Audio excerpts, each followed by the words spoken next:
I'd like to call the meeting in order. Ariel, would you call the roll, please?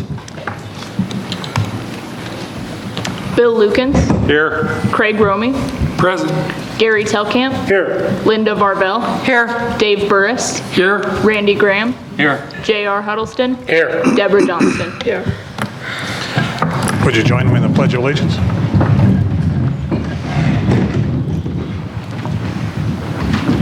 I pledge allegiance To the flag of the United States of America and to the republic for which it stands, one nation, under God, indivisible, with liberty and justice for all.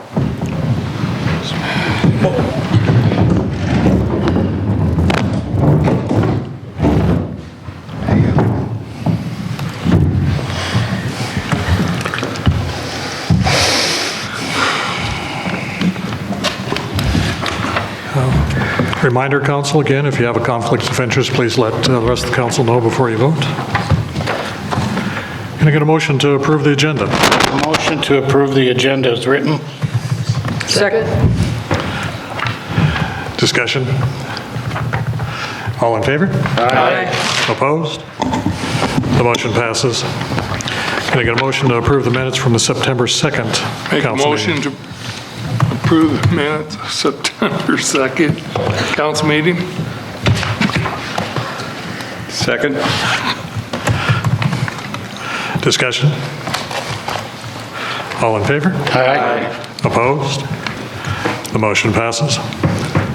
Can I get a motion to approve the bills in between? I make a motion to approve the bills in between of $209,754.56. Second. Bill, or Dave. Discussion? All in favor? Aye. Opposed? The motion passes. And can I get a motion to approve the current claims? I'll make a motion to approve the current claims of $98,273.79. Second. Discussion? All in favor? Aye. Opposed? The motion passes. Communications from the public. Do we have anybody that'd like to address council tonight?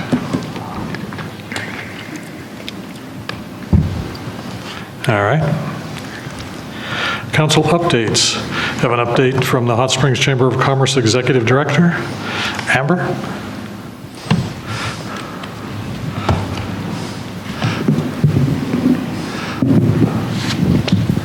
Good evening, everyone. I'm still figuring out this microphone situation, so I apologize. So I have the report that I was to give on September 2nd. In June, the Chamber of Commerce launched the first annual Rock and Riverside Summer Concert Series featuring 6 performances that concluded on August 16th. Each concert was well attended with more than 200 people estimated at each event, making the series a strong addition to the community's summer activities. In July, the Chamber hosted the all-school reunion along with a concert at the Mueller Center on July 5th. The event appeared to be well received and brought together approximately 400 plus attendees for an evening of entertainment and fun. The July 4th festivities included the annual duck race, which was also a success. A large crowd attended. We sold 1,500 duck race tickets, gave out 25 prizes, all generously donated by Chamber membership. Most recently, the Chamber assisted in completing the 10th annual Fall River Hot Air Balloon Festival, held August 22nd to the 25th, 2025, in conjunction with the City of Hot Springs and a whole bunch of other collaborators. The event drew strong participation from local residents and visitors. The vendor market in Centennial Park featured 22 non-food vendors and 5 food vendors, while the airport grounds hosted 3 of those food vendors each morning to serve breakfast during the early balloon launches. Although the balloons were unable to launch due to weather, there were great performances from skydivers and paragliders. Looking ahead, the Chamber is preparing for several upcoming events. Oktoberfest will be held on October 5th in Centennial Park, providing a day of community gathering, food, and festivities. The annual Ag Banquet will take place at the Red Rock River Resort, featuring a prime rib dinner with a chicken entree option, a guest speaker, and live music, along with a cash bar throughout the evening. Tickets are priced at $10 per person for that event. The Merchants Trick or Treat event is scheduled for October 31st, 2025, and we are in preparation for that as well. And that concludes my report. Thank you. Any questions for Amber? It was all very successful. The summer music was awesome. I just really enjoyed seeing all those people down in Centennial Park. And then the reunion was just the best one I've ever seen. I've been to several of the all schools, and I don't think I've seen such a crowd. So. Awesome, we appreciate that, and we also appreciate the help of everyone that helped us along the way too, so thank you so much for that feedback. I know it's a lot of work. Good job. Amber, was there, I know you probably don't have numbers, but is there any estimate, did we see an increase in tourism in the city this year? Every time we were downtown, it looked like there were a lot of people there.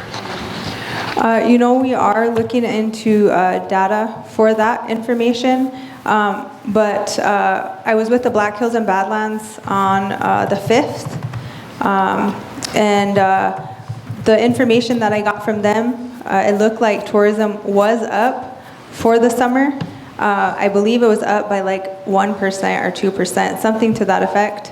But I will have concrete numbers, I'm hoping by the end of this month. Okay, thanks. Are you finding your footing? You had a lot, to pull off, a lot of events that were on the plate once you got started. How you doing?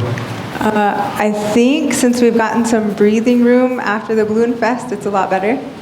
We hit the ground running through this summer, and I think just trying to recollect the summer is the biggest part, and then just trying to find the numbers for it. But otherwise, we're doing good. All right. Thank you. Thank you. Thank you all. Thank you.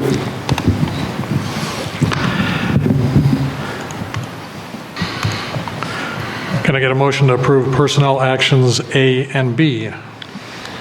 I will make a motion to approve personnel actions A and B. Second.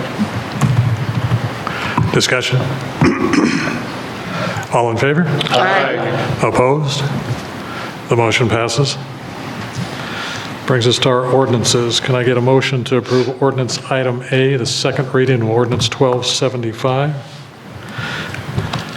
Make a motion to approve the second reading of ordinance 1275, changing the zoning designation of FRMS Tract 1, located in the northeast quarter of Section 26, T7S R5E BHM, Fall River County, South Dakota, from no use NU to residential A RA. Second. Discussion? Ariel, would you call the roll, please? Dave Burris, Yes. Randy Graham, Yes. J.R. Huddleston, Yes. Deb Johnston, Yes. Bill Lukens, Yes. Craig Romey, Yes. Gary Telkamp, Yes. Linda Varvel. Yes. The motion passes. Ordinance item B. Can I get a motion for the second reading of ordinance 1276? Make a motion to approve the second reading of ordinance 1276, 2026 appropriation ordinance budget. Second. I think Dave got in first. You can take Dave. Oh, Dave? Okay. I heard her shoes You heard closer. Linda? All right. But I will Deborah? yield to the lady. All right. May I ask a question? On this ordinance? Oh, there he is. Come over on there. down. Dark.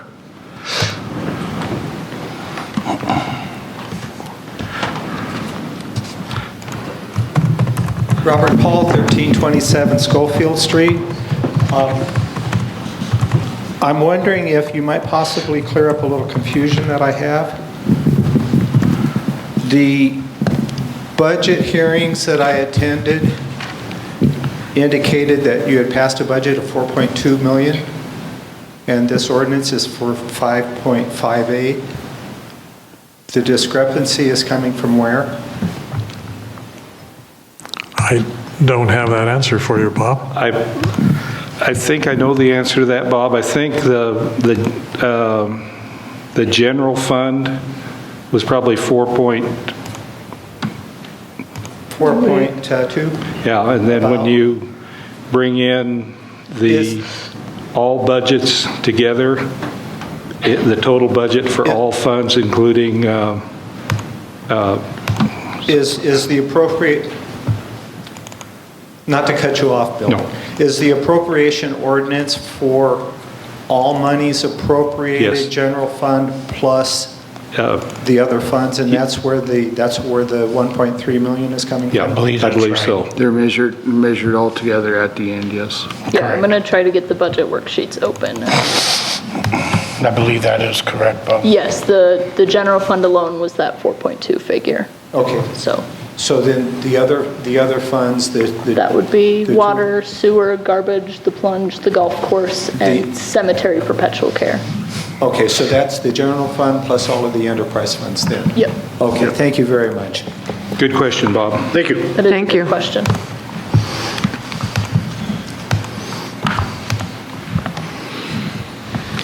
Ariel, would you call the roll? Dave Burris, Yes. Randy Graham, Yes. J.R. Huddleston, Yes. Deborah Johnston, Yes. Bill Lukens, Yes, Craig Romy, Yes. Gary Telkamp, Yes. Linda Varvel. Yes. And can I get a motion for our last ordinance, item C, a second reading of ordinance 1277? I'll make a motion to approve the second reading ordinance 1277, an ordinance revising Title III Administration, Chapter 30, General Provisions, 30.08, Council Meetings. Second. Discussion? This And is the as one a- that changes the time, right? Yes, changes the time from 7 o'clock to 5:30 for council meetings.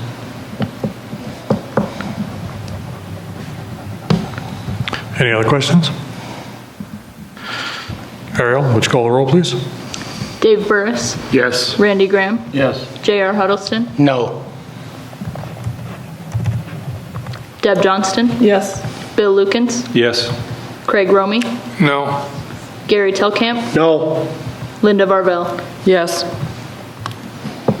We have 5 and 3, correct? Yep, 5 and 3. The motion passes. On to our resolutions. Can I get a motion to approve resolution item A, resolution 2025-21? I make a motion to approve Resolution 2025-21, resolution of support American Legion, Legion Riders banners. Second. Discussion? There was a idea or suggestion several years back when we were going to utilize the tall poles that were taken off the city street before the construction, to put those along the Freedom Trail and hang American flags from those with perhaps a, if I remember correctly, a plaque honoring whichever veteran's family donated that flag. I remember Larry had talked about that, yes. Yeah, I was wondering does this replace that? No, this is a separate concept that was brought by the Legion. I was reached out to by Dick Daly in July about wanting to just have another set of banners to support and acknowledge veterans. So that concept hasn't been discussed. It might be something that could come up in the future, but this is separate. Okay. This is just the banners for the light poles along North River Street. Okay. Yeah, because the other one was supposed to be along the Freedom Trail? Yeah, okay. All right, just thought I'd ask. Anyone else? It talks about 54 banners. There's certainly more than 54 veterans in Hot Springs. Did they talk about how they would try to resolve that? So they have a plan right now to For the first year, they're gonna have the 54 spots available for veterans or veterans' families to purchase a banner. And then the next year, they're going to advertise another 54, or not another 54, but re-advertise the light poles. So it will provide an opportunity for veterans to be acknowledged kind of in a cycle, because we don't have the ability to acknowledge them all at once. So yeah, I did talk with him about that, and that's how they plan on doing it. So it's going to be on a first come, first served basis yearly.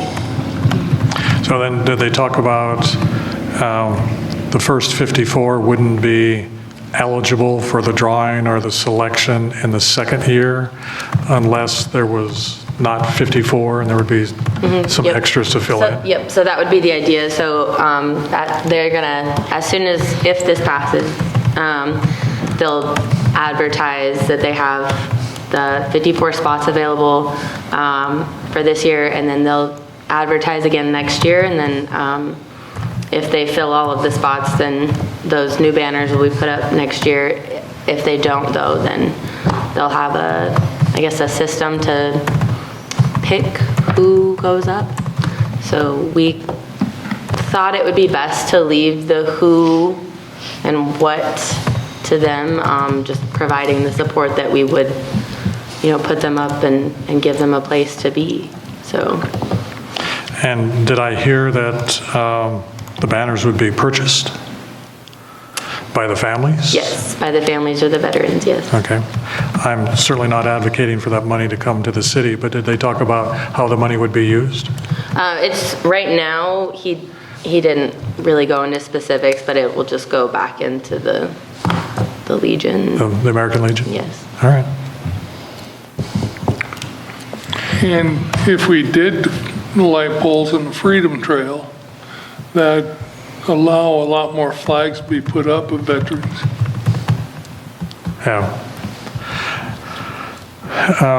The lights going on the Freedom Trail has been approved by a number of councils. They like the idea of taking the old lights off of Main Street and putting them there.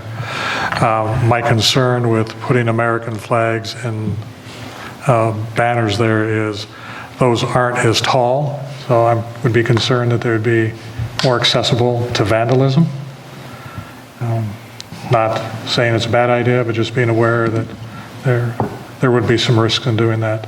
If the families are okay with that, as far as the banners. But it's a conversation we need to continue to have, and it's just been an issue of having the staff and the time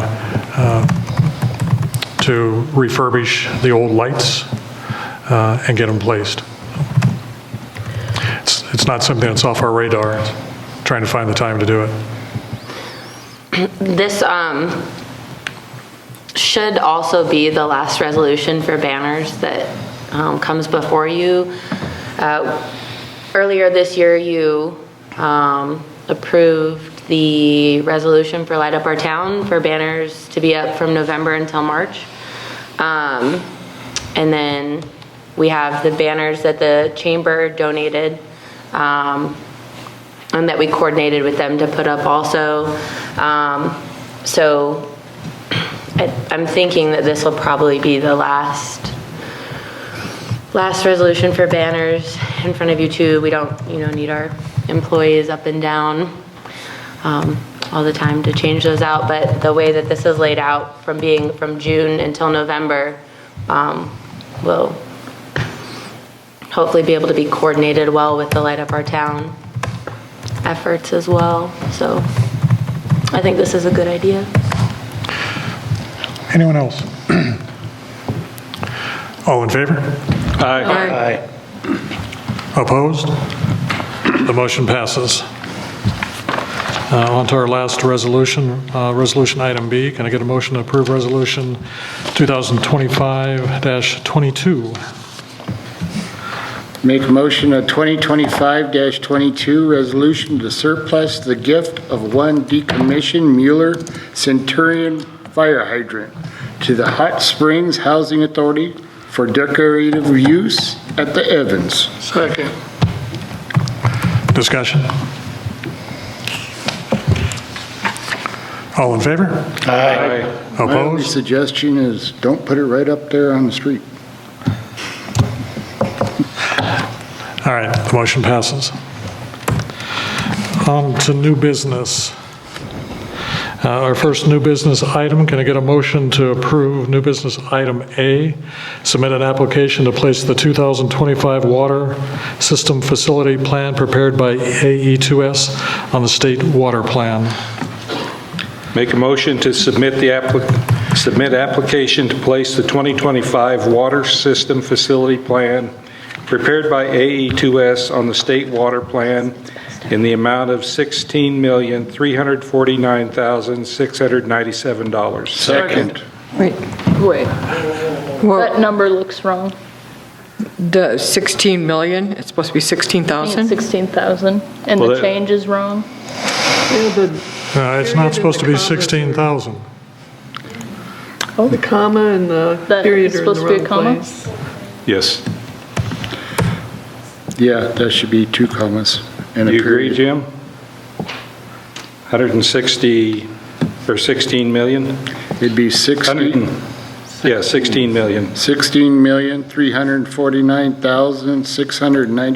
$16,349,697.00 is what it comes out to. Yes. Okay, A comma instead of a You need a period. comma in the period spot. Yep. Second motion. So we had a chorus of seconds. Want to arm wrestle for it? I heard Dave. Tell me who. Heard JR. Or Craig. All right, let's take Craig. So we got to you a little quicker than I thought. Jim Jones from AE2S is here to answer any questions that council has. I'm hopeful that you have a lot of questions. I had mentioned at the last council meeting that both of these facility plans are stimulating reading. They're certainly long, but they're important. So council, what questions do you have for Jim? I guess mostly we need to just get it on the record for the public, what's going on here. First and foremost is that we've got a very aging wastewater treatment plant. This is for the water system. Oh, this is for the water system? Yes. Yeah, if you could just That too. explain how this process of getting on and what is expected of us if we decide to change our mind so the public will know. Certainly. Good evening, I'm Jim Jones, I'm with AE2S. Was part of the technical team that completed the facility plans for both the drinking water and wastewater. Could you speak up, please? Yeah, does this raise? Yeah. Yeah, You it's just- just as easy to hold it, I'll be honest with you, Jim. Just pull it out. Okay, better? Yes. Okay, so I'm part of the engineering technical team that reviewed your water and wastewater needs. You contracted with AE2S to complete 2 facility plans. The drinking water facility plan, we actually started in 2021. We worked on that for a while and then was asked to pause until the highway project was completed. We started that back up again this last year. We have included in that facility plan an Evans pump station pump test. If some of you folks were on the council a few years ago, you were on the state water plan to drill a new well. And as part of the Evans pump test, the Evans pump station pump test, we were able to see that you had additional capacity at Evans and enough capacity that we're recommending not putting in a new well and recommending that you upsize the pumps at the Evans pump station and you'll meet the capacity needs that you have that new well would alleviate. The facility plan has recommendations for 4 individual projects that total the 16 million. You're under no obligation to seek state funding for any of those projects by having them on the state water plan, but you cannot ask for state funding if they are not on the state water plan. So this step for both the drinking water and the wastewater project upgrades, I like to tell people that before, especially on the wastewater side, before you would see a completed wastewater treatment plant upgrade, we probably have 100 steps that we go through. This is step 2 or 3 out of 100. So it's really at the beginning of the process. But you hired us to complete the facility plan for both water and wastewater. We've completed the plan. If you want to do an upgrade in the next 2 or 3 years and use state funds, you have to be on the state water plan to do that. So what you're voting on tonight is, again, under no obligation to do a project yet. You're not asking for the funding from the state. You're just saying we want the ability to ask for funding in the future, and in order to do that, you have to be on the state water plan. So of those 4 projects on the drinking water side, I talked briefly about the Evans Pump Station. I think out of those 4, from an operator and manager perspective, and you can talk with city staff on this, I think that has a higher priority than maybe some of the others. Not to say storage tank isn't important, or a booster station to feed the storage tank isn't important, or to replace distribution system water main in town. You have some old water main, you have some that is transite or asbestos lined pipe that many communities are working at removing from their distribution system. But I think the Evans pump station is probably what I would consider the highest priority. And as Jim's talking about, as far as putting these on the state water plan, which gives us the opportunity to seek funding if this council or future councils would want to go that direction. The second plan that you'll be considering, the wastewater treatment plan, is certainly the number 1 priority. But again, as he'd said, having both of these on gives us the opportunity to seek future funding. But I don't see, once we begin talking about the wastewater treatment plant and the condition that it's in, that the city in any way would be in a position to fund both of these projects. The focus would be on the wastewater treatment plant and getting that potentially, seeing if we could find funding for that. The engineering team agrees on that as well.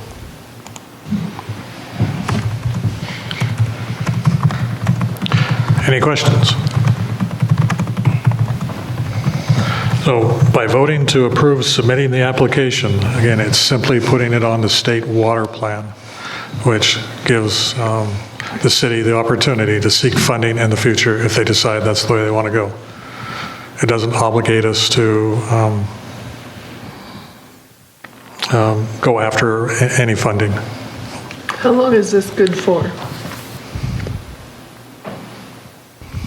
If you're on the state water plan October 1st, the calendar year 2025 does not count against you, so you would have 2 years and 3 months of eligibility on the state water plan. And then at that time, you can renew and be updated on the state water plan. The process for that is a new application, and then an engineer will have to update the project costs, knowing that inflation and things outside of our control may change what those project costs will accumulate to in 2027 or 2028 or 2029. But that's the process. And there are some communities that have had projects on the state water plan for over a decade, and they just periodically, every 2 to 3 years, update those numbers on the plan. So the facility plan's going to be good. You're not going to have to contract with an engineer to redo the facility plan, to revisit the needs on either the water or the wastewater systems, but the project costs will need to be updated. So it's a fairly minor, it's minor work for that application to renew. Thank you. What determines who gets any monies from the state? What's the criteria? And what are one's chances? And what is the percentage of monies? Yeah, there's a couple of things. One, they're going to look at the need for the upgrade. And two, they're going to look at the financial situation that each community is that is requesting the funds. And so the dollar amount could vary then? Oh, yeah, absolutely. Yep. I think the state is really good about having the funds available to provide low-interest loans for water and wastewater upgrades to almost every community or system that asks for it. But what you're really looking for besides the low-interest loans are the grant opportunities and the loan forgiveness opportunities. And those opportunities are definitely based on the need and the median household income or rate structures that are set up with the communities.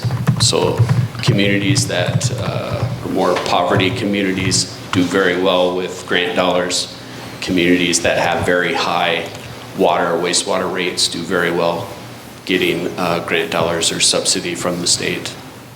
And those that can show that they're not in compliance or that they have real infrastructure needs compared to the other folks that will be applying for funding at the same time do very well.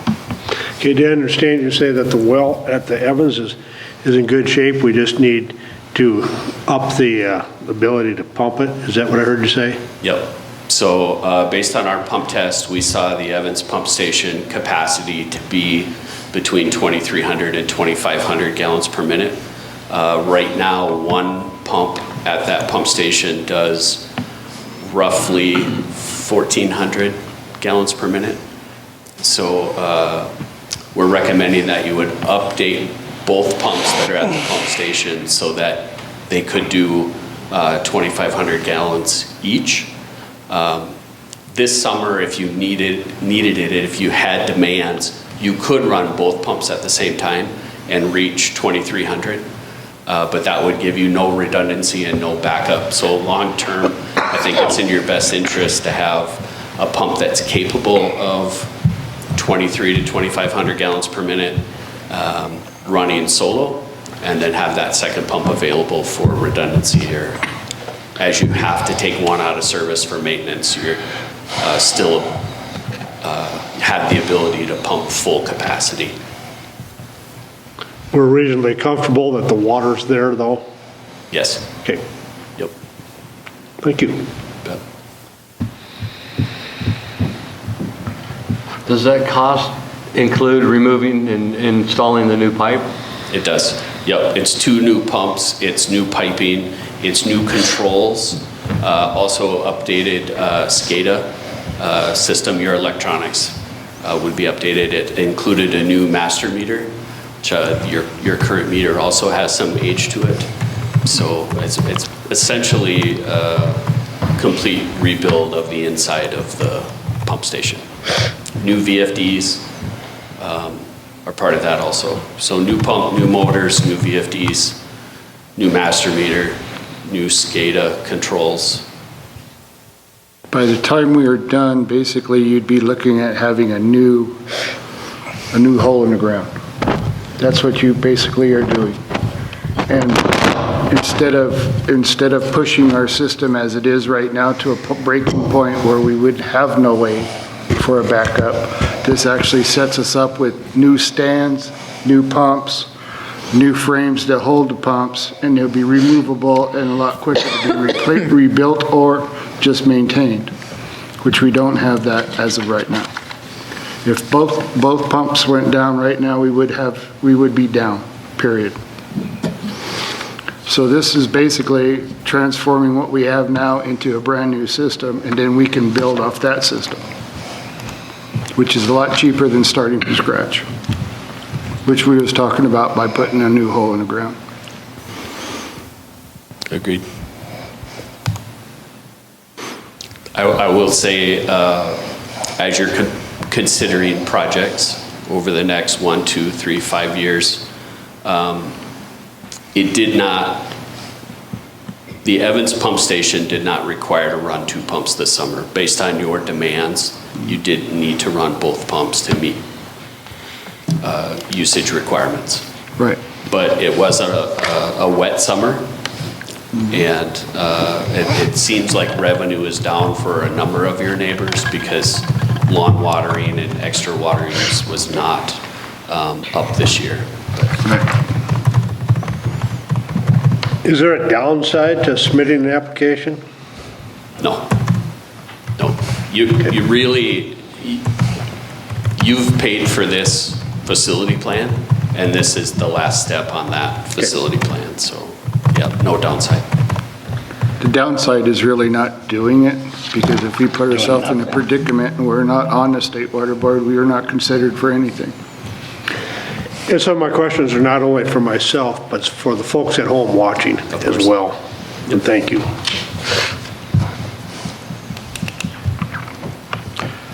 Anyone else? Then we've had discussions about backup generators. That's a whole nother subject that we've been approved or put in applications for. Backup generators for the pump houses. We've got a backup generator requested for the Hot Brook station. One of the project components for this would be a backup generator for Evans, but that's not currently on the books.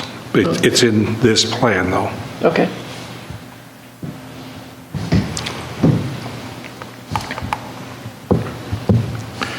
Anyone else? All right.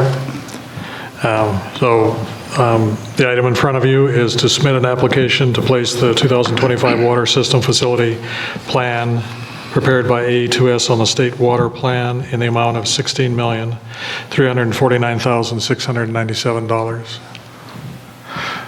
All in favor? Aye. Opposed? The motion passes. Going to get a motion to approve new business item B, submit an application to place the 2025 wastewater system facility plan, alternative 3, moving bed biofilm reactor prepared by A2S on the state water plan. Go ahead, Dave.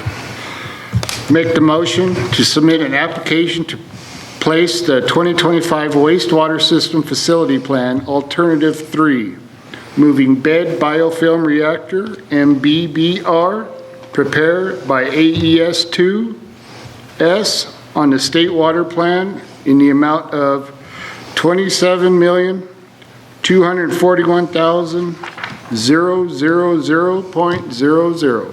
Second. Discussion. This is the one that has had the most discussion at our public works meetings. This is a conversation that I believe the city should have had 20 years ago when the current wastewater facility plant reached the end of its useful life and began aging, and it's only getting worse over the years. So in Public Works, we felt, when we first started talking about this, we felt it was important to have the discussion, to pay for a study, to see what's wrong with the plant and what the recommendations are as far as upgrading it, and get something in front of council and get something in front of the public, to let the public know that we have serious problems at the plant. We have safety issues at the plant from the gas that's created by the process. That gas is also deteriorating equipment down there. There are new and better ways to do it. This is the same as the water plan. what you would be approving is putting it on the state water plan, which then would allow council to decide whether they want to seek funding for it.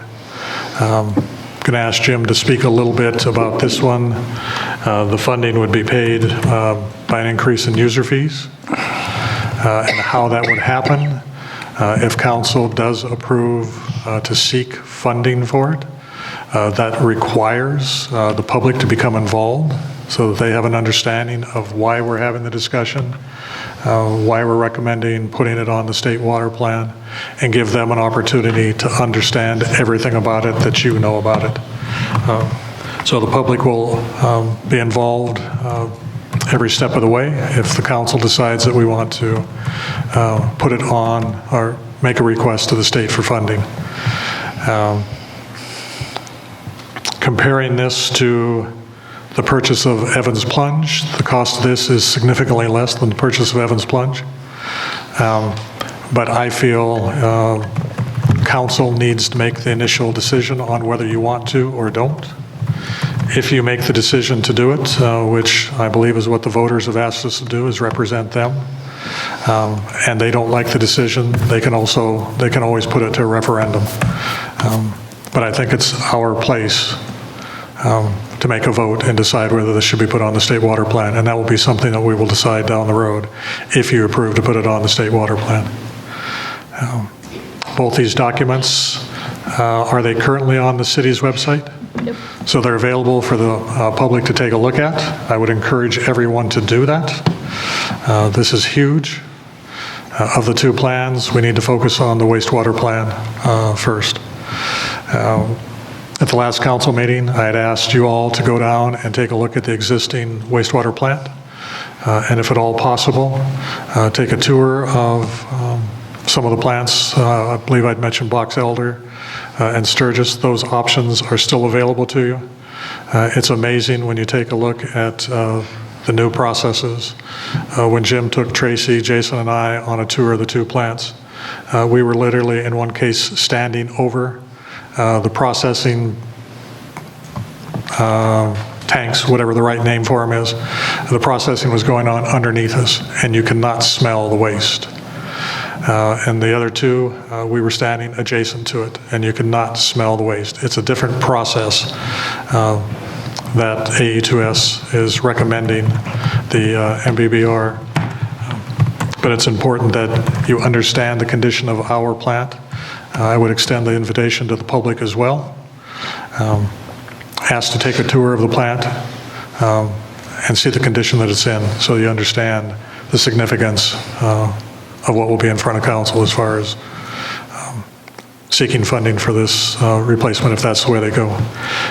Jim, I believe, and that through this process, you found out that the recommendation is that it be a phased plan rather than a single one. And what we had talked about in Public Works, the downside to a phased plan is you don't know what future councils are going to do.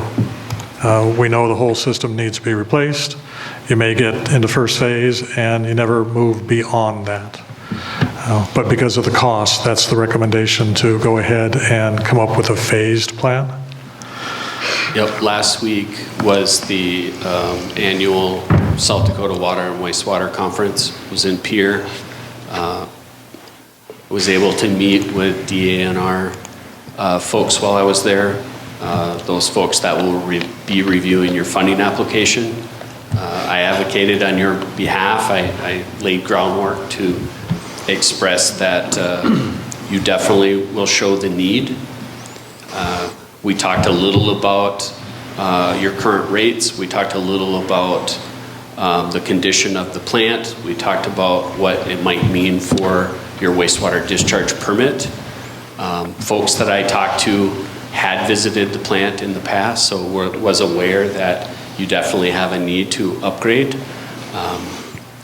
Because of the cost to the plant and the likely surcharge for the entire amount being substantially high, they said they probably would not fund the project with just one phase. If we went and said we want to do the whole thing right up front, they wanted to see it phased, and that might be 2 phases, 3 phases, or 4 phases.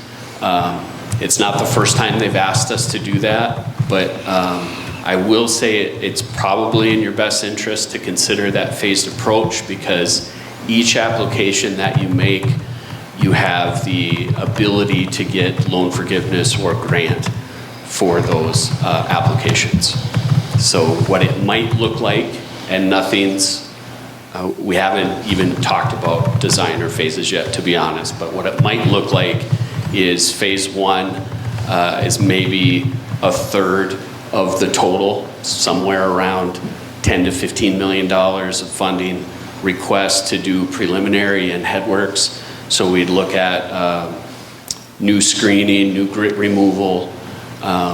Making upgrades to that part of the plant does not impact your permit. When we start talking about upgrades to the discharge and the process, that will make some changes to your permit. So again, we haven't talked about design or anything, but if you phase the headworks first, that will give you a little breathing room before you take on your next phase 2 or 3.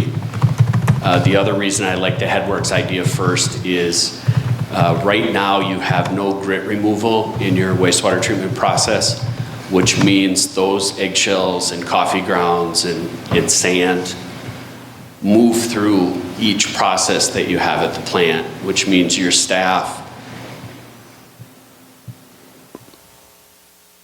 I guess, as they try to operate and maintain equipment, they end up pushing that grit through the process.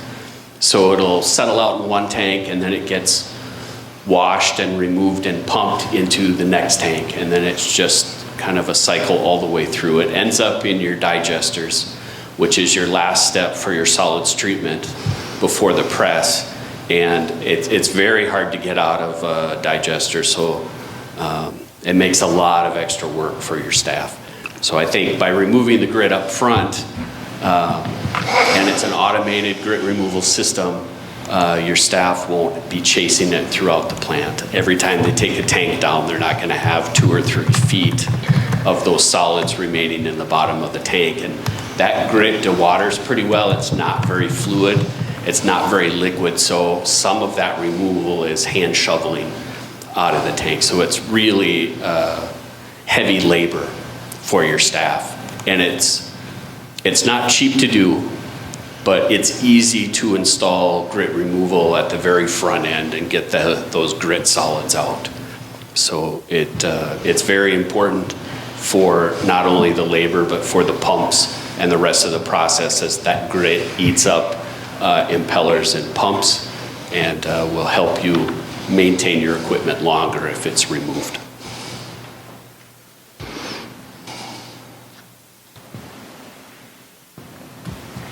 That phase 1 is just one idea, and collectively your engineering team and yourselves will talk about what makes the most sense for Hot Springs and what you want to move forward with.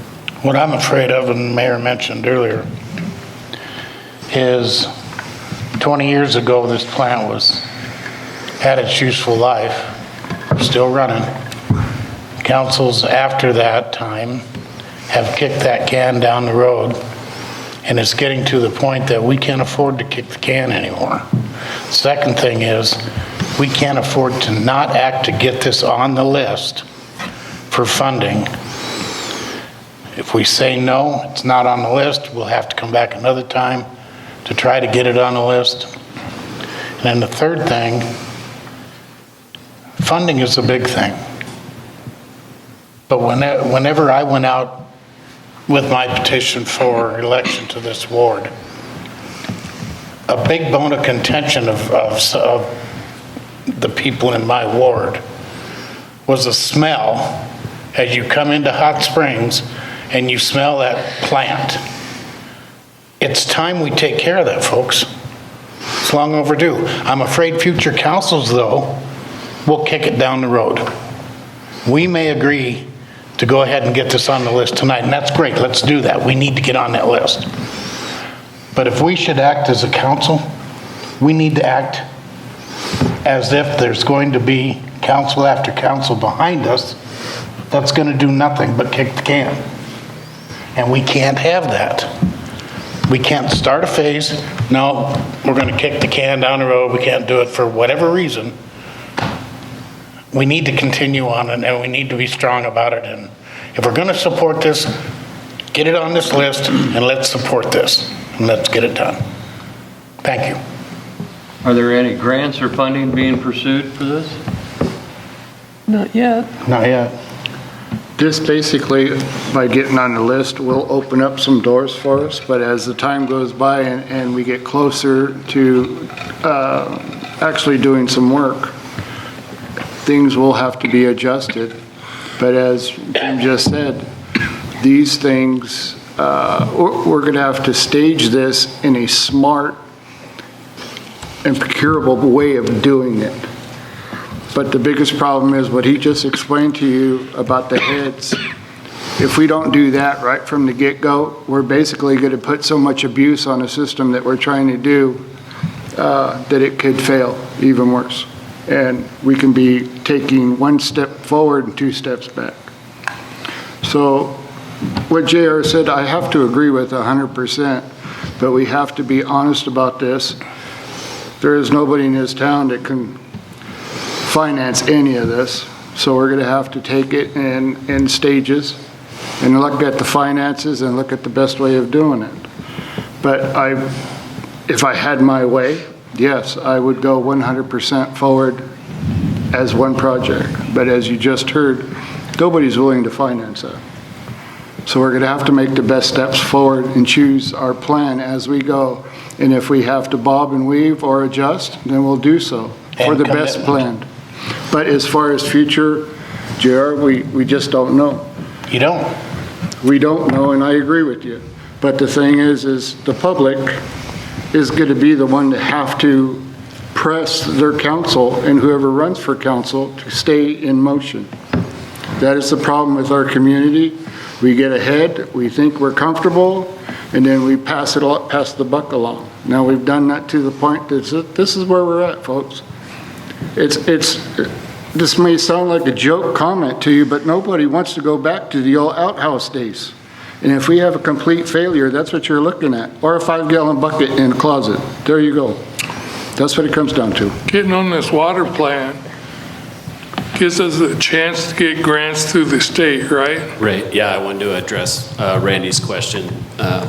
What you're voting on tonight allows you then to submit a funding application asking for grant assistance and loan forgiveness, which is another subsidy that's a grant, essentially. They just can't call it a grant, but.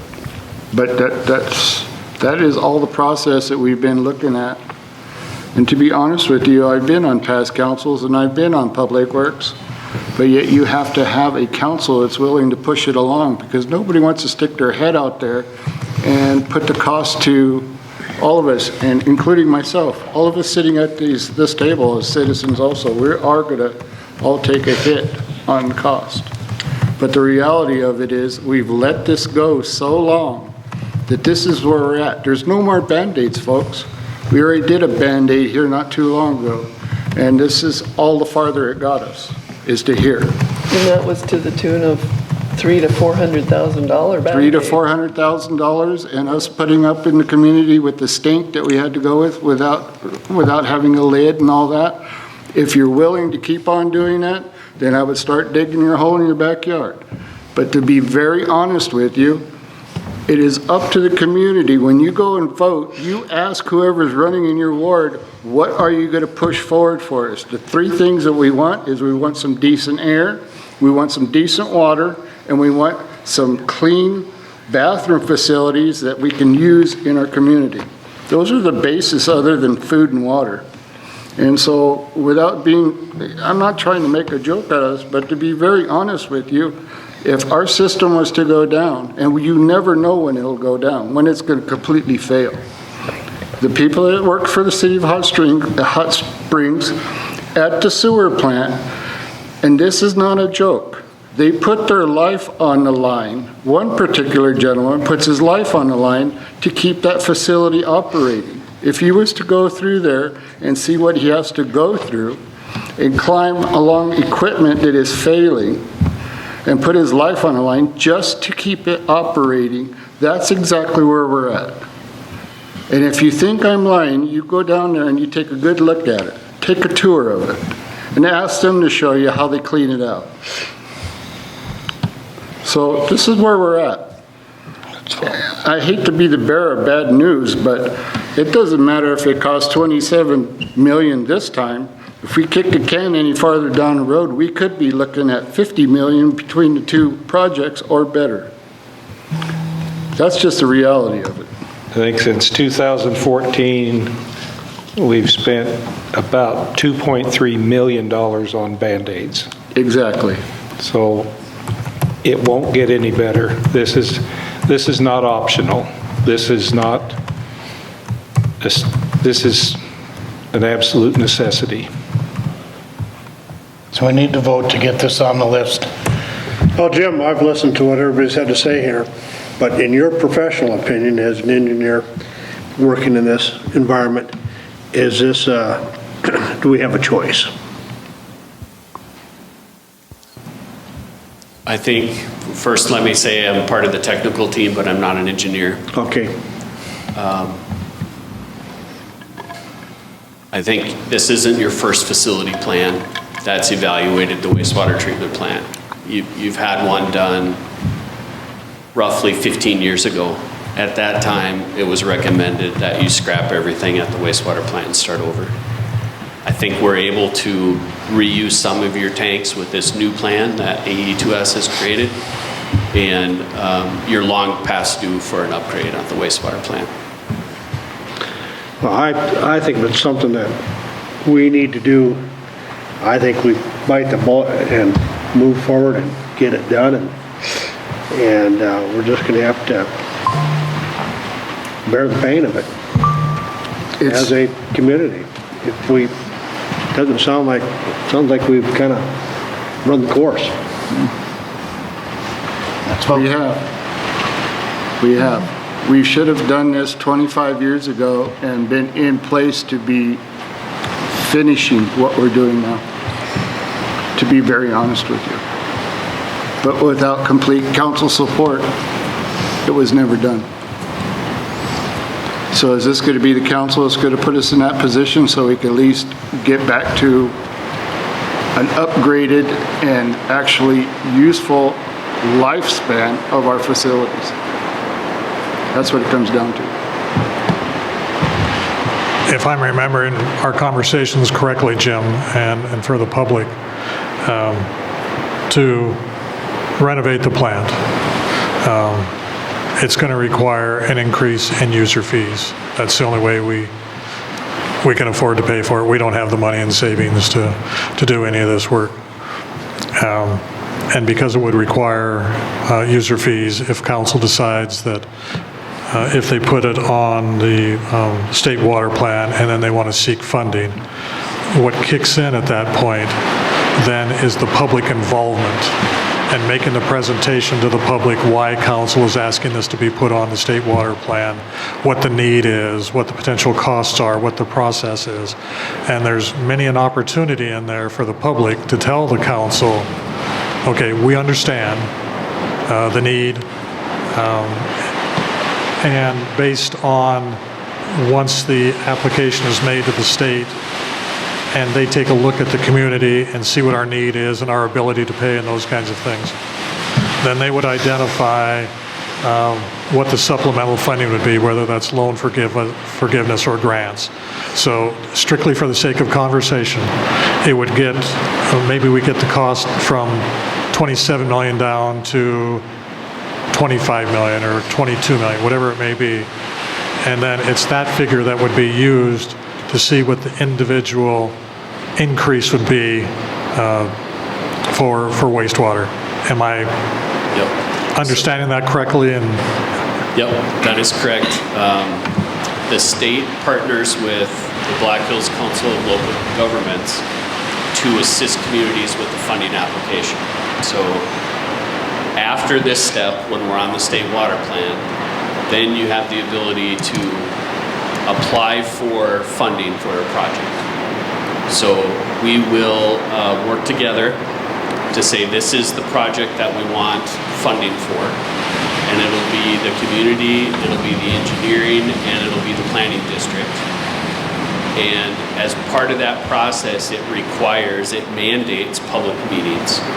And during that public meeting, or multiple, if you feel you need more than one, we'll talk about the project and how we got to where we're at and the options moving forward. You're still not committed to doing the upgrade at that point. So we'll put a funding request into the state, and that deadline is January 1. So if you're looking at timelines when we might have public meetings, it would be most likely November, December timeframe. The state will evaluate the application, and in March, they will determine what funding package they can offer Hot Springs. At that time, you can decide if the funding package makes sense and that you still want to move forward with the project. You still have off-ramps up until really you start designing the upgrade. At that point, you could back out, once design's done, you could back out of the project, but you would still have cost incurred for the design. But up until that point in March, you have off-ramps that won't cost hardly any significant amount.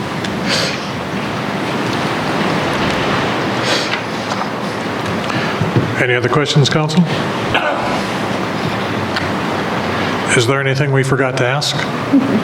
The planning district, Black Hills Council of Local Governments, is also an advocate for you for community development block grants, which is administered by the state, but it's HUD federal dollars.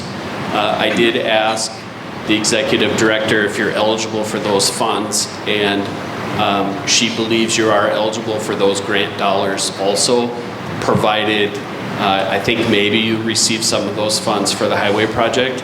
That project has to be closed out before you're eligible for new community development block grant funds. And we're working very aggressively to get the necessary paperwork filed to get that closed out. Yep. All right. Anyone else? Thank you, Jim. Thanks. Thank you. Thank you.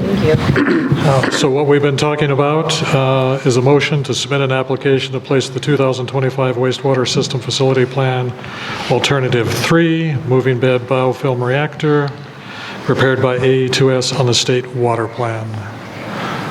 All in favor? Aye. Opposed? The motion passes. On to new business item C. Can I get a motion to approve and authorize the mayor to sign the mutual termination of glider hangar lease agreement? I make a motion to approve and authorize the mayor to sign the mutual termination of glide hangar lease agreement with the Black Hills Soaring Club of Rapid City as of 12/1/25. Second. Discussion?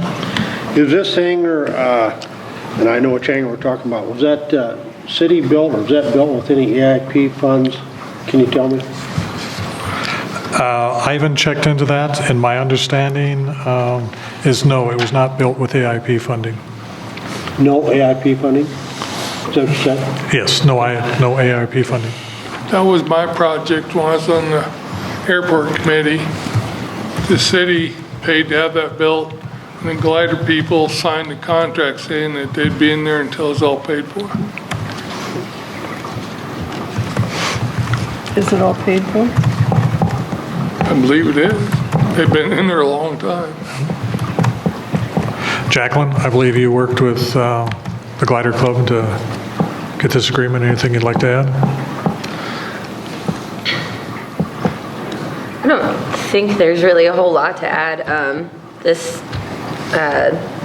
termination agreement is coming about due to the event that occurred on the 12th of July, the fatal accident with their then president. So this is coming out of necessity from the Black Hills Soaring Club. I believe we just need to do our best to be considerate and supportive of the situation that they're finding themselves in. No one ever plans for things like this, but I believe this agreement helps them, but it also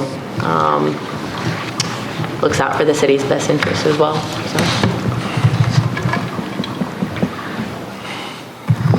This is probably taking a little bit further than we need to at this point in time, but once they are gone, then we're going to have to make a determination as to what we're going to do with that hangar. Are we going to rent it out at that point, or we're going to sell it, or what does, that's for another conversation, I think. Yep. So I'm probably getting ahead of myself here, but it's something we're going to have to talk about, I think. Yep. Yeah, it'll be a space that's available, and the city will need to decide what they want to do with it. All right, anyone else? All in favor? Aye. Opposed? The motion passes. On to new business, item D. Can I get a motion to acknowledge and accept an offer of $750 for the surplus property? Make a motion to acknowledge and accept the offer of $750 for the surplus property described as 15 neutral ready-mix 5-gallon pails containing 4.5 gallons neutral sand water and 15 forest green Color Plus tint 24-ounce jars from Louis Ucera. Second. Dave. Discussion. All in favor? Aye. Opposed? The motion passes. Can I get a motion to approve new business item E? Approve a special sale alcoholic beverage license application for Moccasin Springs LLC. I make a motion to approve the special sale alcoholic beverage license application from Moccasin Springs LLC, doing business as the Dragonfly, for the Oktoberfest event to be held October 12th at Centennial Park, 275 North Garden Street. Second. Discussion? Kara, is there anything you'd like to update council on? I don't have an update, but I want to say thank you. Unless you have any questions for me. How many years have you been doing this? I think I did about 5 years at the Flatiron, and then this is the 4th year at Centennial Park. And the chamber officially adopted it for this year. So it's been a really fun event. So we get a pretty good turnout too. Council, do you have any questions for Kara? Anyone in the public would like to comment on this? I think you do very well by helping the community with some of these events, Kara. Thank you. I want you to know that. I'm happy to do that, and it's worthwhile for the community, I think, just to see all the people out and about and smiling and having a good time and getting their oompa on. It's really a fun event. There you We're go. having a costume contest, so put your best lederhosen and drindles on, so come on down. Thank you. Thank you. Thank you. Thank you. All in favor? Aye. Opposed? The motion passes. Can I get a motion on new business item F? An automatic budget supplement of $77,543.96 to the additional sales tax fund. Make a motion to approve an automatic budget supplement of $77,543.96 to the additional sales tax fund. Airport Improvement 212-2120-45420. Reimbursement revenue received from AIP grant funding number 3-46-0020-019-2025. Second. Questions? No oxygen. Or discussion? Dave, did you get your question asked? And I believe it had to do with what particular project is this money connected to? Yes, I did get it. All right. We're good there. Anyone else? All in favor? Aye. Opposed? The motion passes. And our final new business, item G. Can I get a motion to approve a travel training request from Finance Officer Misty Summers Walton? Make a motion to approve a travel training request from Finance Officer Misty Summers Walton to attend the BHA FOA quarterly meeting in Edgemont on 10/23/25. Second. Discussion? That's going to be a spendy trip all the way to Edgemont, ain't it?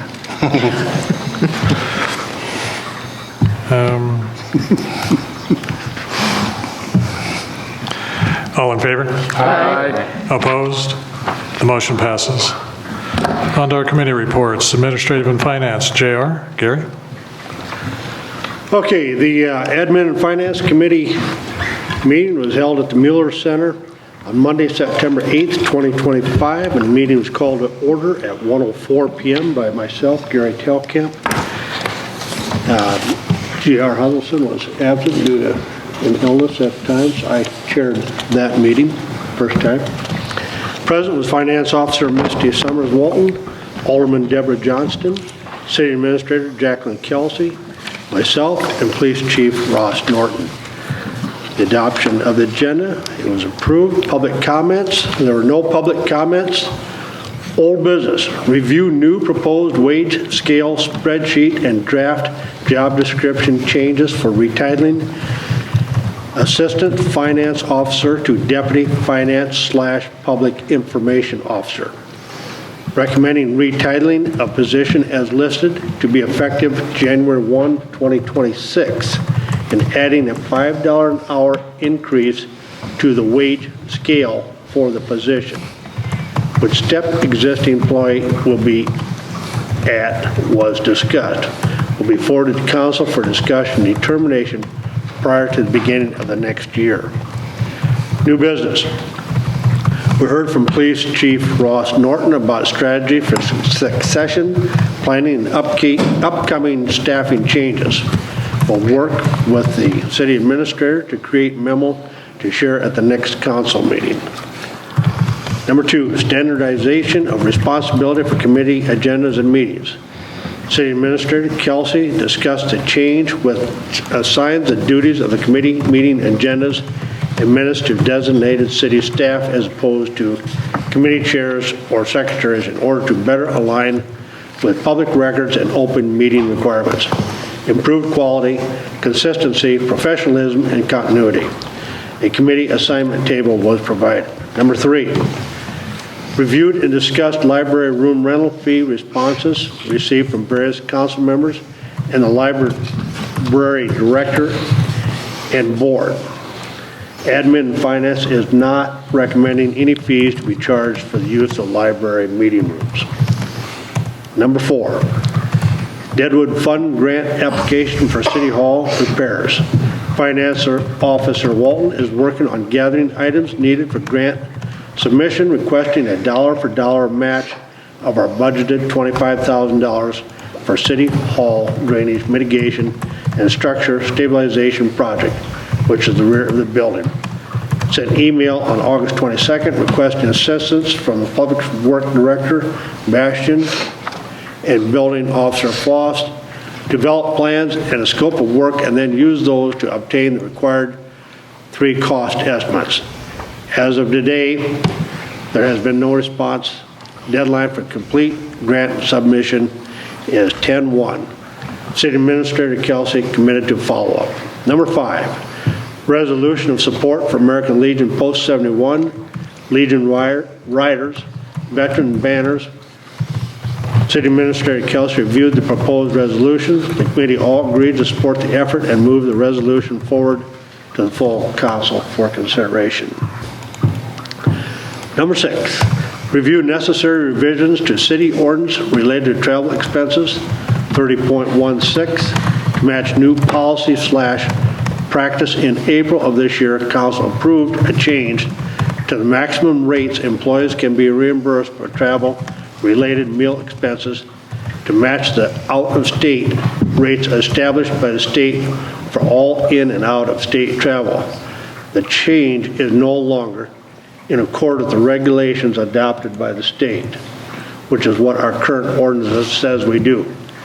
It is necessary to make a change in the ordinance as opposed to continue with the practice that is in violation of it. Staff reports updates. Mayor items. Mayor Nelson was not present at the meeting. Number 2, review monthly finance officer reports. Monthly financials were presented at 9/2 council meetings. Discuss change to propane fill rate for 12,000 gallon tank at City Shop. Original rate was $0.047 for a transport load, but due to safety and regulatory compliance, tankers can only be delivered to a 15,000 plus tank. This mistake was made by the provider when bidding, so they offered a one-time fill rate at $1.25, which is still the lowest quote received. The tank failed the safety inspection, needed repairs were done, $4,000 plus, and were completed in-house by our maintenance staff. The pre-buy rate remains unchanged at $1.348. Committee member comments, committee members' items. Councilwoman Johnston inquired as the status of the wayfinding signs. City Administrator Kelsey explained that the plan submitted to the state was rejected and did not follow the MUTCD, which stands for Manual on Uniform Traffic Control Devices. She is working with ISG to correct the issues. Next meeting is set for Tuesday, October 14th, 2025 at the Mueller Civic Center, and we stood adjourned at 2:41 p.m. Any questions, comments, concerns? Thank you. JR, anything you want to add? No, thank you for covering for me. You did a good job. Appreciate it. Thank you. Thank you. Airport planning team has not met yet. We'll have our first meeting in October. It's the first, it's October 2nd? October 2nd, 9 a.m. at the Mueller Center. Custer Fall River Regional Waste Management. Craig? We met at 6:30 at the Mueller Center. President was Mike Lund, chairman. Starla Russell, secretary. Les Cope, Custer. Peg Ryan, vice chairman. Ray Hussey, Buffalo Gap. Rita Reagan from Edgemont. Craig Roy from Hot Springs. Vince Lau from Morix. Dean Walker from Pringle. Public was Kerry Barker. Jason Hines. Monthly garbage year to date, we've taken in 5,505 tons of garbage and 582.82 ton of rubble. Under last year, we're under from last year. Tires, we're under 212.3 tons from last year. We had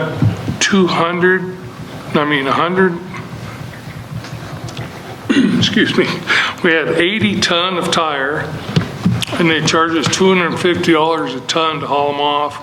Cost $20,000 to get them hauled.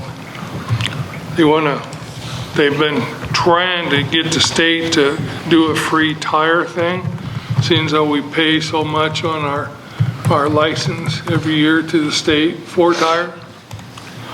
They want to get rid of the credit card machine at what's the name of that, where they weigh? Barker's. They want to get rid of it because it's losing money. I don't know how, but it is. Year to date on our operating funds, as of August 31st, 2025, They got $1,356,263.34 in the bank. Let's see, I think that's it. Our next meeting will be August 13th at 6:30 at the Mueller Center. August or October? November. Did I say November, August? okay. I better go home. November 13th at the Mueller Center, 6:30. Thank you for bringing that up, Linda. Any questions for Craig? When you were talking about the tires, Craig, you said we had X number of tons at X number of cost. Is that we, the city of Hot Springs, or is that we, the wastewater treatment, or the wastewater treatment? The landfill. Okay. Yeah. Everybody's ready to go. All right. Thank you. Historic preservation, Deborah? Historic Preservation met September 3rd, 5 p.m. at the Mueller Center. Present were Luke Broyles, Mike Summer, Joe Nicochet, and Carl Hall. Staff were myself, Mayor Bob Nelson, and Wesley Foss.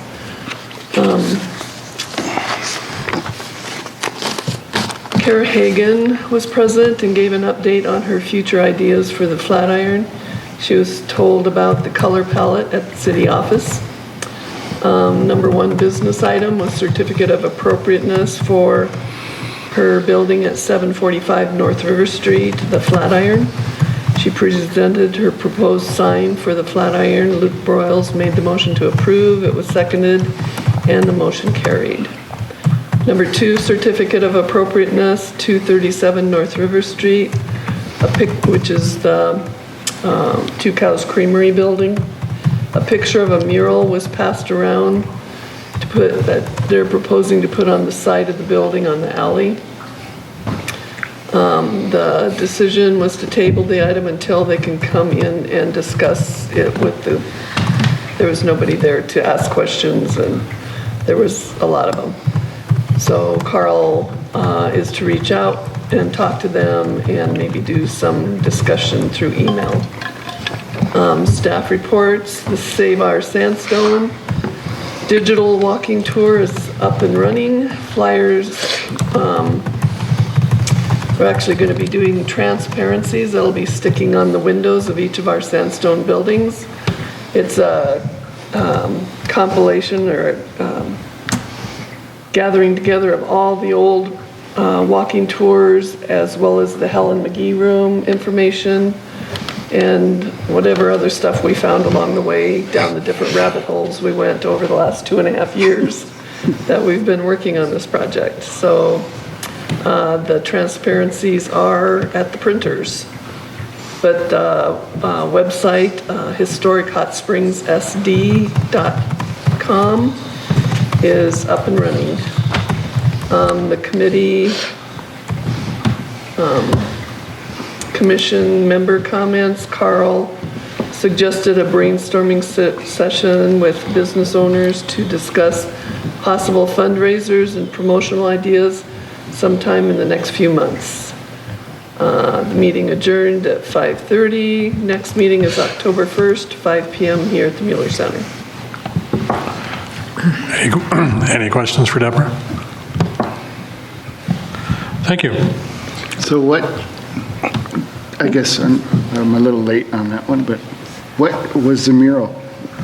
Can you? It was essentially a mural of North River Street along, a picture of the street going down with a suspended sidewalk and the businesses on the other side, and some buffalo on Main Street, on the street. And it was a question of which direction the buffalo were going to be facing, which side of the road they were.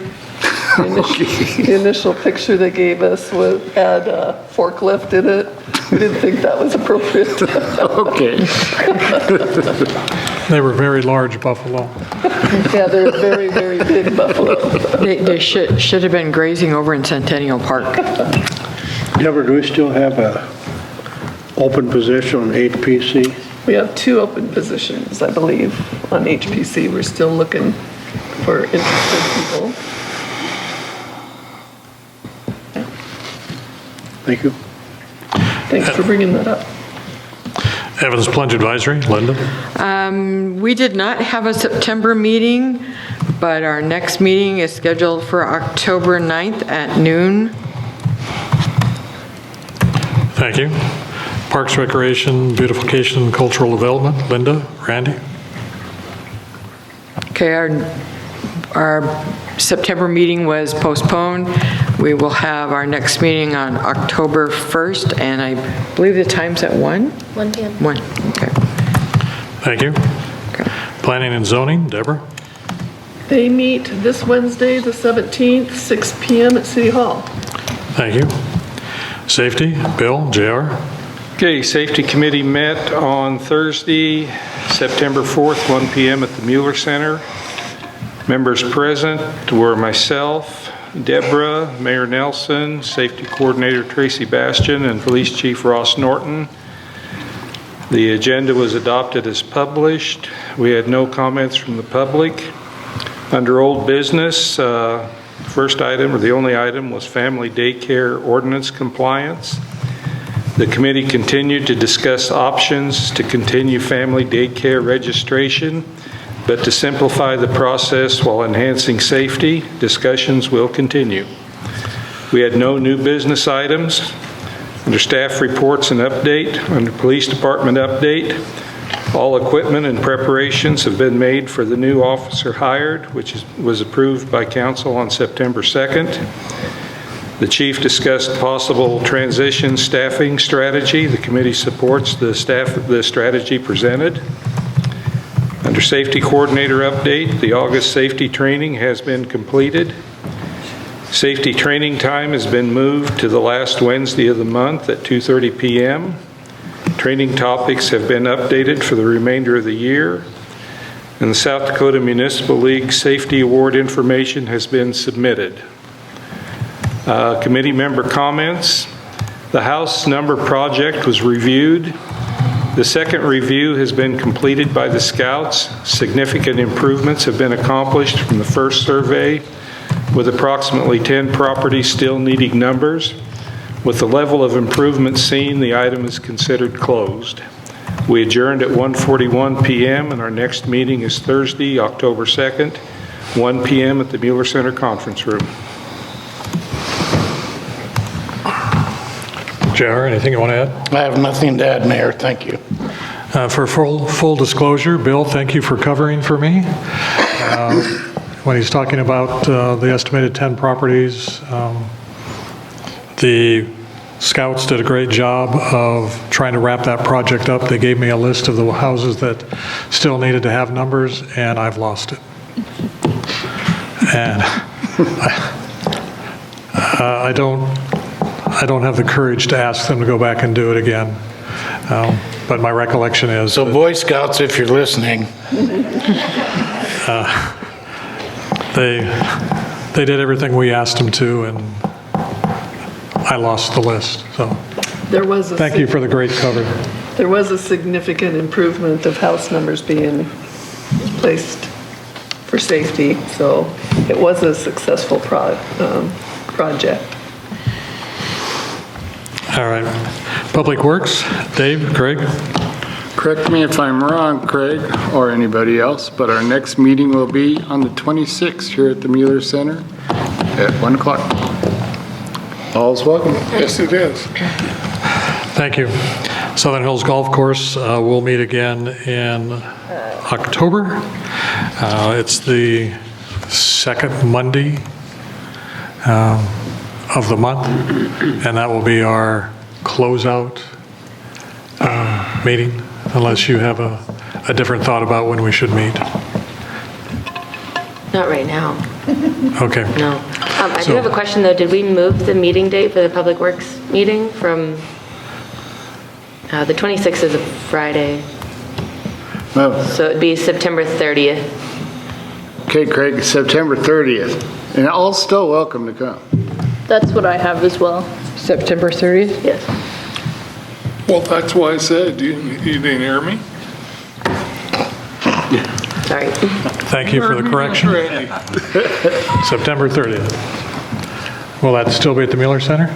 Yeah, we're gonna have, we might as well just meet. in the same- 1 o'clock? Yeah, All 1 right. o'clock. What the heck? City Administrator report. Jacqueline, do you have anything you want to share with council? I have a few things. So this last week, our streets and maintenance employees did the second free dump week for the 2025 year. We served 303 members of the community over the 5-day period. And then I have the other update right here. And then also just another, shout out and thank you to our code enforcement official, Wesley Voss. The first time he did Free Dump Week, he helped coordinate volunteers and spent quite a few man hours helping individuals throughout the community clean up their properties and get stuff out to the dump. This time around, with a lot of other projects going on, he spent 24 hours total throughout that week, assisting, again, members of the community, and we've seen huge improvements, especially on nuisance properties. So thank you to him, and thank you to our streets and maintenance crew for the hard work that they put in. And then also, there is a memo that you should have received in regards to the PD staffing request. It was discussed in the Admin Finance Committee report. I think the memo's pretty straightforward, but if you have any questions, this is a request for a staffing proposal consideration brought by Chief Norton, and he is requesting support for hiring an additional officer to allow for overlap and structured training under the current police captain, Phil Shively, who intends to resign later this year. The chief has identified his recommended appointee to assume the captain role and has also proposed a replacement for the officer being moved into that leadership pipeline. The overlap wouldn't begin, or the hiring wouldn't be until October 13th. So this is something that you can expect to see on the agenda for the October 6th meeting. So if you have any questions on... Is the officer that he wants put on now going to take the captain's spot as the extra police officer? So no, he's identified an individual that's already employed with the city. Well, no, not his position, but when he resigns, we'll need an extra police officer to fill. So... Yes, essentially. So the new one he wants to get now will take the place as the captain as a different rank. Yeah. So I guess how it's looking is that the individual that he's identified right now is going to move into the captain role, and the person that he's looking at hiring is going to fill that empty spot. So yeah, That's kind if that's what you're asking, then yes. We would just like to allow Captain Shively to pass on all of his knowledge instead of having the new captain have to wing it on his own orientation under fire. I used to always call it at work. So when they wouldn't hire anyone until someone was already gone, that could have passed on that information. But he says he has it in his budget to pay for this new police officer till the end of the year. So that is something that was brought up at the committee meeting, and he believes that after reviewing his existing budget that he is able to support this. Our finance officer did have an opinion that there may be a supplemental appropriation needed to support this, but that wasn't something that was definite. And we are looking at 2 months of the overlap. So he believes he can do it. He can find it. So further discussion will be ahead. Yes.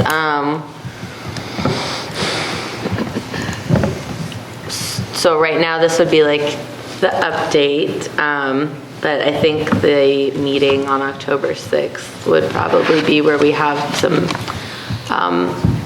More particulars? more definitive answers and some numbers for you.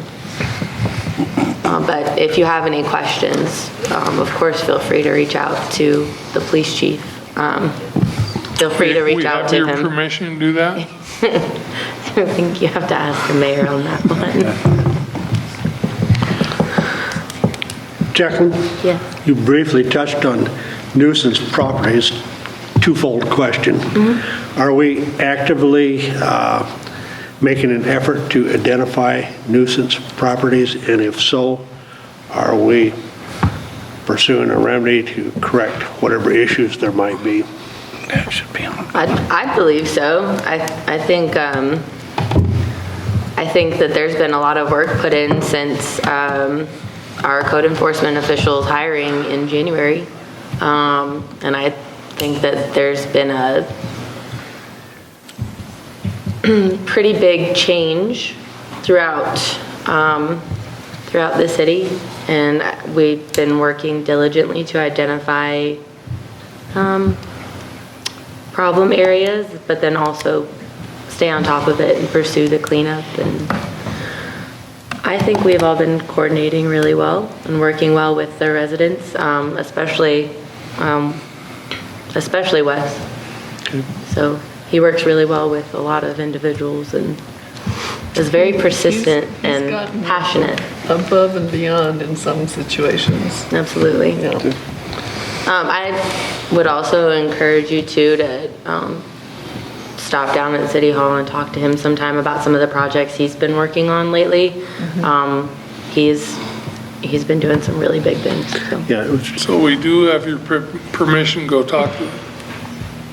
We have to ask. Yes, absolutely. Because I had a phone call the other morning at 5 o'clock in the morning, somebody complained about somebody's property. Yep. Forward those to me too. I'll gladly take them. Tell them Thank you. to Just use a our follow-up portal. because you brought up the nuisance. So as a follow-up to that. If anyone does have a concern, like Ariel just said, feel free to use the portal. Submit a citizen's concern. They come right to us and we forward them where they need to go and follow up on them and track them until it's been handled. And if I may, just a brief shout out to Jacqueline. I asked her to contact one of the residents of Ward 4. She had some questions and Jacqueline did that. And the person she contacted appreciated the reach out, as do I, and thank you for doing that. Of course. Any other questions? To the issue of the additional police hire to transition until the captain does resign, Jacqueline had mentioned that that will be an agenda item for the October 6th, I believe, meeting. And I've asked the chief to attend that meeting to answer any questions you may have as far as his proposal and the conversations he's had with finance, taking a look at his budget and why he feels his budget will support that additional officer. So he'll be available for you. I don't suppose my vote will count if I give it today, but I vote yes, because I won't be here at the next council meeting. Well, you can call in. Not from France. What, you can call in from France. It's just a little bit more of a phone call. Just- There's like an 8-hour time difference. You can call in from France. You just have to work out the logistics of it. Just set your alarm. But I vote yes, All right. for what it's worth. Finance Officer, Ariel, you got anything? I do not. All right. I don't have a mayor's report as such, but I do have something that I would like to share with council and the public. The subject, it's a letter that I received, and the subject is recognition of rescuers in incident at Evans Plunge on September 3rd, 2025. I would like to recognize the following individuals who are participating in the 8 a.m. water aerobics class at Evans Plunge. Marty Kaufman, the water aerobics leader, Wanda Harvey, a class participant from Custer, and Logan Bogan, Evans Plunge lifeguard. Suddenly, I found myself unable to get control of my balance during one of our exercises. Marty, our leader, noticed I was out of control and my head was under the water. She quickly pulled my head above water and kept assuring me I was going to be okay. Wanda Harvey yelled for the lifeguard, and Logan, the lifeguard, came quickly to assess what had happened and make sure I was okay. It was the last thing that I ever thought would happen during this class. Thanks to Marty's awareness and quick action, Wanda's calling for the lifeguard, and Logan making sure I was okay, our class was continued. This incident scared everyone and made us realize how quickly this can happen and how important our awareness of each other is. I will forever be thankful to this team for rescuing me. Carla Johnson, Evans Plunge water aerobic participant. So thank you to Marty, Wanda, and Logan for recognizing the situation and taking care of Carla in her time of need. So again, thank you to them for taking care of that. Another example of the excellent lifeguards that we have at Evans Plunge. Kudos to them. And Logan was recently named our new head lifeguard. Congratulations. Good job, Logan. Well done. All right, with that, can I get a motion to go into executive session? Make a motion, we go into executive session in accordance with South Dakota Codified Law 1-25-2-3 legal. You got that written down? You don't have that on top of your head? Yeah. Oh, okay. So, Bill seconded. Discussion? All in favor? Aye. Opposed? Get her done. Reluctant. Motion passes. There will be no action taken after executive session. There will be a short pause, and I've talked with all the folks that I would like to join us in executive session. So it'll give us about 5 minutes, and we'll get to talking.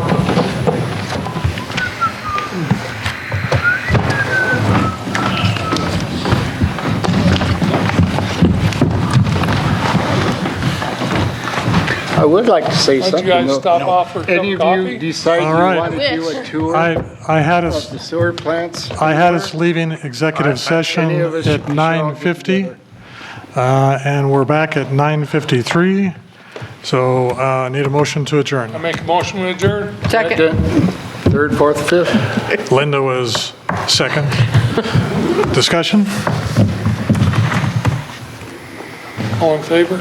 Nobody wants to talk about it? All in favor? Aye. Aye, aye, aye. Opposed? The motion passes. Have a good evening, everyone. So Dave,